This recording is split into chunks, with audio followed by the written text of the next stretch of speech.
নমস্কার বন্ধুরা, ইউটিউব চ্যানেলে আজকে আমার একটা সেকেন্ড ডে ব্লগ। আমরা এখন যাচ্ছি মন্দিরে পুজো দিতে। প্রত্যেক শনিবারেই আমরা এই মন্দিরে যাই, গিয়ে পুজো দিয়ে আসি। আমাদের বাড়ি থেকে এই মন্দিরটা বেশ কিছুটা দূরে। তো চলুন আজকে আপনাদেরকেও আমি সঙ্গে করে নিয়ে যাই।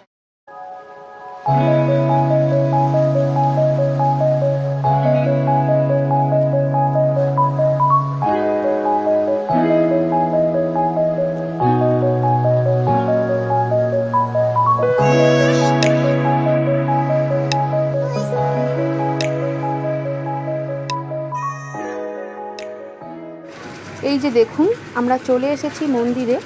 মন্দিরটা ভীষণই সুন্দর। বহু দূর দূরান্ত থেকে এখানে মানুষজন এসে মাকে পুজো দিয়ে যায়। প্রচুর ভিড় হয় সকাল থেকে রাত পর্যন্ত। এখানকার মা ভীষণ জাগ্রত। আপনারা সবাই দূর থেকেই মাকে প্রণাম করে নেবেন। তো সকলে খুব ভালো থাকবেন, সুস্থ থাকবেন। দেখা হবে পরের ভিডিওতে। আজকের মতো এইটুকুই। টাটা।